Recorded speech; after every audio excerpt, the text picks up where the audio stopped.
Great. Thank you very much for having me. It's very exciting to be here at the MacGill Summer School. It's my first time here. So I'm basically a political theorist, and political theorists don't get invited to talk about planning issues terribly often. But I also happen to be involved with quite a few environmental organisations, some of whom are very active on climate issues and also litigation in relation to climate policy and also planning issues, which are always in the news, of course. So Project Ireland 2040 and its associated planning framework sets out a vision, for the first time really, for the future development of Ireland for the next 20 or so years. And so much policy making in Ireland has been reactive and corrective rather than truly forward-looking. So in one way, this framework is really welcome. With explicit policy objectives and solid background data, and population projections, we're in a much better position to plan for the needs of future citizens. So this is just a graph from the CSO showing the various scenarios they looked at in relation to population growth. And I have to say, when I was researching this, I've just been completely transfixed by the prospect of a 20% population growth in the next 20 or 30 years. It's absolutely phenomenal. The degree of social and economic and demographic change that we are going to experience, for better or for worse, will be transformational, absolutely transformational. And even in the absence of economic growth, which is projected to continue, if the population grows, there will still be significant infrastructural demands on the state. This is the key thing we have to grasp. The different scenarios based on different assumptions about economic growth will still all lead to population growth that we have to manage and cater for. So the CSO estimates a minimum of 20% population growth by 2050, or a possible population of over 6.5 million by 2051. It's phenomenal. And importantly, at least for those of us who grew up in an Ireland that was just boom bust, going from one recession to another and emigration and all the rest of it. So it's a huge change. And these numbers have huge implications for housing, for infrastructure and for the environment. And that's because new households, especially, as well as individual extra people, create automatic additional environmental impacts in terms of land, energy and other non-renewable resources. So from an environmental and climate perspective, both population growth and economic growth represent potential demands on the natural capital available to us in Ireland, both within the country and also that we use in terms of extending our ecological footprint outside of this country. And we must plan for this, and we must make the decisions we're making very explicitly, making aware the assumptions on the land and other resources we intend to take and use. Now, currently, the greenhouse gas emissions of Irish citizens per capita are the third highest in the EU at nearly 13 tonnes of carbon per annum. And this is an anomaly. So this graph here, I think I have a little thing, shows you I picked from the Eurostat statistics, Germany, the EU average, France, Ireland, Sweden, and the UK. And you can see that all of the other countries and the EU average have been declining. The 100, the middle line here is the base year of 1990, which is indexed at 100. So Ireland's emissions are an anomaly. They have been rising, and of course they went down again during the recession, and then they started to creep up, and of course they're projected to continue to increase. So we're out of alignment with the EU average. And this is a problem for us in many, many different ways. I hope to kind of explain a little bit. The number makes us look greedy, but a lot of us here who don't feel that we've particularly been enriched by any of the Celtic tigers that seem to be passing our door, will say, well, hang on a minute, like I'm not really consuming that much. Like what is it about Ireland that makes us such outliers compared to the EU average? So what's really going on behind the scenes here is, if you like, structural inefficiencies and inequities and the legacies of past decisions, and also decisions that weren't taken that could have been taken. 13 tonnes of carbon reflects a very high emitting agricultural sector, which is anomalous compared to the EU average, and a very dispersed planning system that we've inherited but continue to add to, and which we keep facilitating. And by doing so, we're locking in more reliance on road transport for freight, private transport and trade. Now, I'm not trying to let decision makers off the hook here. I'm just trying to make the point that we need to think in terms of energy and planning as complex and interdependent dynamic systems so that different variables interact with each other, sometimes unpredictably. And we're not always able to completely control the outcomes. But what we can say for sure, and I'm sure the scientists would agree, is that bad planning causes higher transport emissions, which in turn leads to more bad planning, more expensive infrastructure, and less infrastructure, because it becomes so uneconomic to provide it that it often just doesn't get made. Now, one of the legacies of our system, it's also a kind of political legacy, is we have a kind of dispersed political system, a kind of dispersed cronyism that, added to this mix, only complicates the situation even further. So go back to the birth rate again. If the birth rate stays low against a population growth and household formation is set to be high, we are looking at massive needs in terms of housing and infrastructure, which need to be delivered sustainably and equitably. The ESRI estimated in 2014 that there will be an ongoing need for at least 25,000 additional households or new dwellings every year for the coming 15 years. Now, the National Planning Framework sets out to limit, Owen has talked about this, Dublin's growth to an increase of 20%. But that, if they were successful, and there's an argument about whether that's a good thing, is an additional 250,000. That's limiting the growth to an extra 250,000 people by 2040. And, of course, pushing up the growth of other cities by up to 50 or 60%. And it is a good question that Joe put to us at the beginning. Is this actually feasible? Is this something that the Irish system is capable of delivering? We don't even be able to sort of manage growth of 5-7%, never mind 50-60%. Now, bear in mind, remember the ESRI said 25,000 dwellings per year. Last year, there were 15,000 housing completions.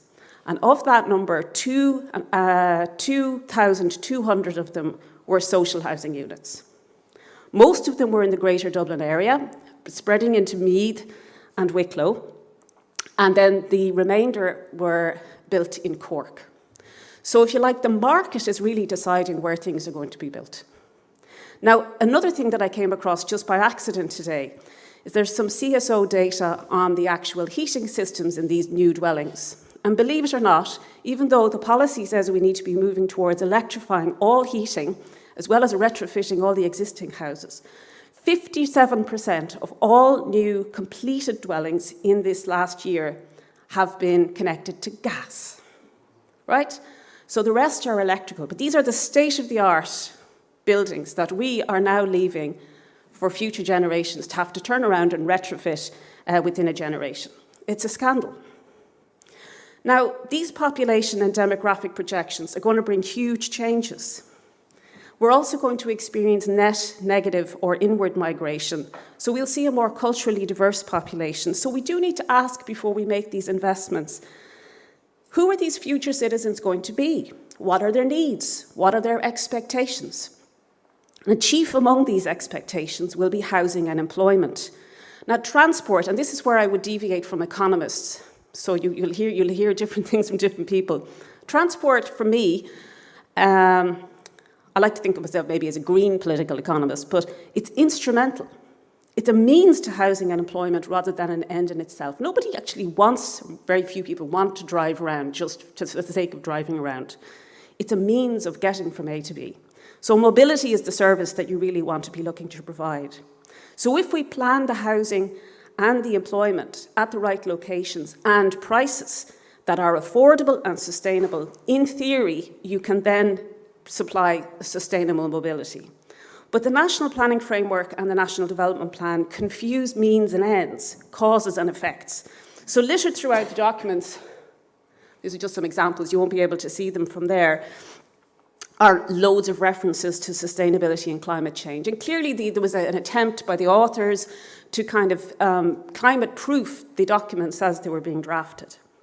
But just having more compact spatial planning does not mean that this is enough to meet our climate goals, because we need to think about reducing greenhouse gas emissions in absolute, not relative terms.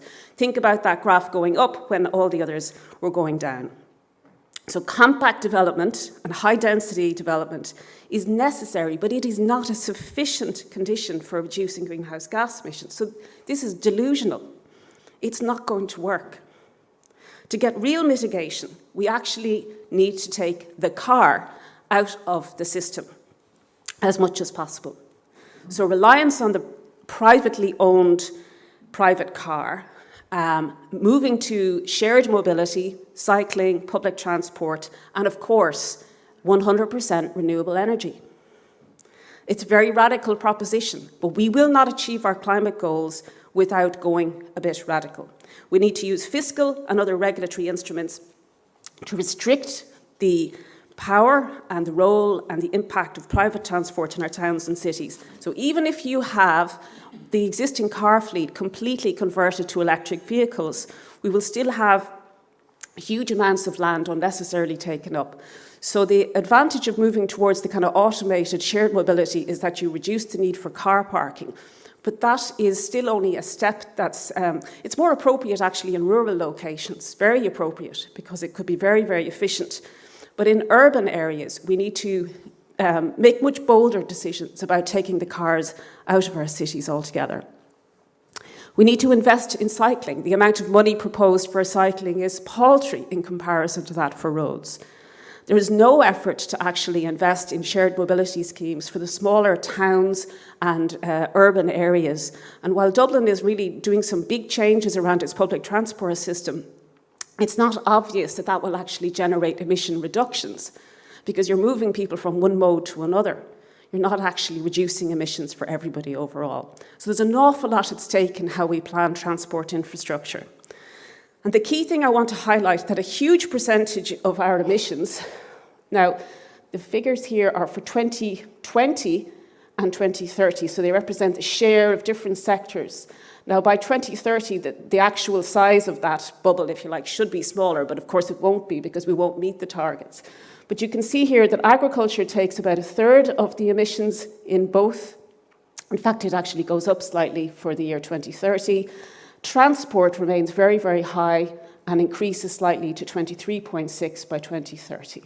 So the share of emissions that transport is taking is a real issue for climate policy, because it's a very, very difficult area of emissions to get under control.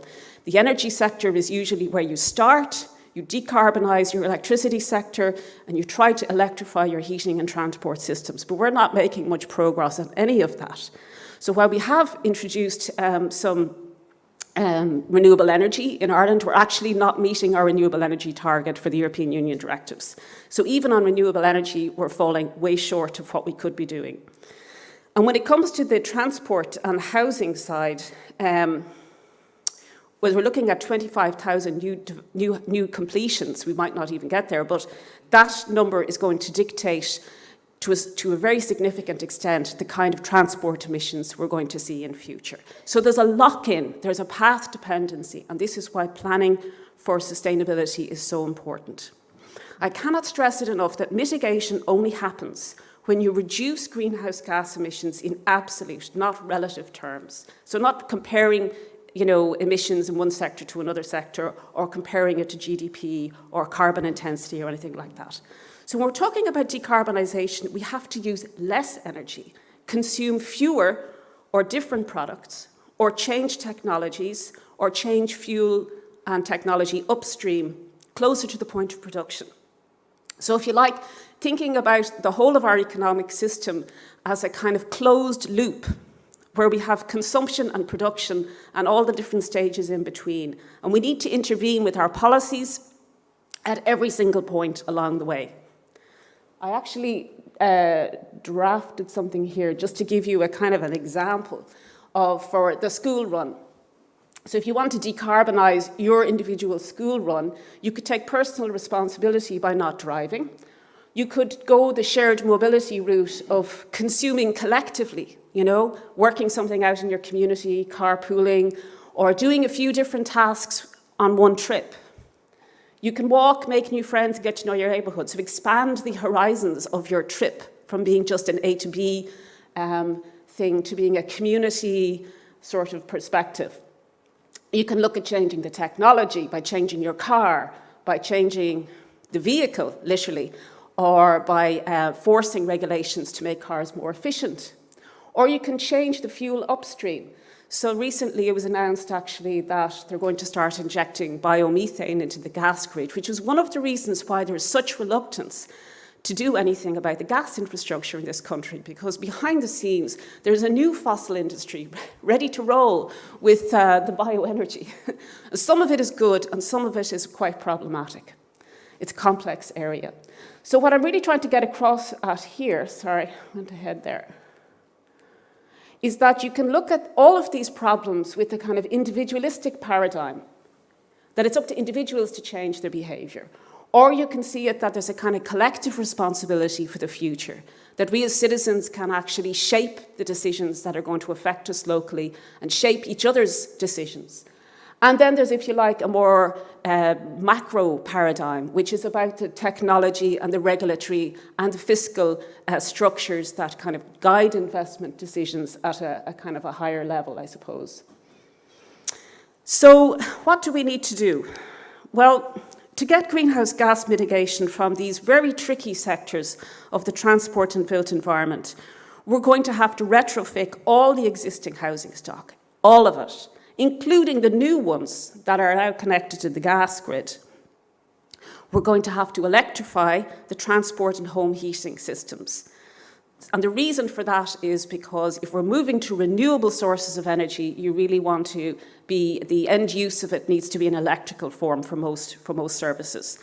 So that will require vastly increasing the share of renewable energy to meet higher electricity demand. And there's very little mention of this in a kind of practical policy kind of oriented way in the various planning documents that I've read. So if we want to plan for our future citizens, there are two ways of doing it. We can predict and provide, which is estimate demand on the basis of what's happening at the moment, population growth, all the usual things, and plan the infrastructure to meet it. Or we can do what's called a backcasting exercise, where you would set the goal and work out what has to happen to achieve the goal. Now, I'm going to play slightly conservative here and say we need to actually mix both approaches, because the first approach is quite empirically sound. You're using very solid information about what people want and how they behave. But it takes us to a very high carbon world. And trust me on that, it really does. Because to do anything else requires shifts in behaviours and investments that the signals coming from the financial markets and the political system just aren't giving. The second approach, backcasting, is normatively sound because it allows us to set the vision and then plan to get there. But what it does discount is the possibility of not having a consensus. How do we get to agree on what the goals are for the future? So ultimately, scenarios for the future need to be calibrated against real consumption patterns, real economic data, but as well as a shared politics. As the old Kerryman joke goes, I think it's a Kerryman joke, apologies to all the people from Kerry, we don't have the luxury of wishing we were starting out from somewhere else other than where we're starting out. So central to any climate ethic is the challenge of distributing mitigation burdens, because essentially that's what it is. If you can see it as a big, gigantic cost on the economy, a brake on progress, if you do it in that kind of heavy-handed way. But the other way of thinking about it is we have to share these duties ethically and fairly across space and time over generations. Now, every time we implicitly claim a share of the carbon budget, we are automatically weighing the interests of current generations against future generations. And according to the EPA's projections, Ireland is going to miss the non-ETS target by nearly 20 million tonnes per annum by 2030. And if you heard John Fitzgerald on the radio yesterday giving out to Minister Dennett Naughton, he pointed out that we need to be reducing our national emissions by 1 million tonnes a year. And that's a lot. That is a lot at a time of growth and all the rest. Now, of course, generations overlap. So the future people we're talking about include my own daughter here. And if we're still working in 2030, hopefully many of us will be, we will be, now wait for this, take a deep breath, you will be still net contributors to the greenhouse gas emissions. You'll be paying higher taxes to pay for this mitigation, including the €30 and possibly up to €80 a tonne that John Fitzgerald is recommending, as well as paying for the previous generation's failure to reduce them, and that includes between 3 and 6 billion euro in fines after 2030 as a result of missing all the EU targets. This is real money, and that's the real brake on progress and Ireland's economic development that we need to face up to. And we cannot continue to pretend that we can have growth at all costs. So increasing the cost of action is what we're facing with if we don't act now, if we don't invest in this low-carbon future and tackle those political problems that are preventing us from getting to renewable energy and the other pieces of infrastructure that are really quite unpopular. If we don't act, we're locking in inefficient technologies, infrastructure, and consumption and behaviour patterns. Imagine if every 18-year-old in Ireland gets a driving licence and starts driving now. That's a pattern that's quite hard to break in the future. Thankfully, future 18-year-olds seem to be much more progressive. But the point I just want to make is that this isn't just bad planning or a waste of precious finance. It's unjust. It's unfair. It's a disastrous legacy to bequeath our children. So I'll leave it at that. Thank you.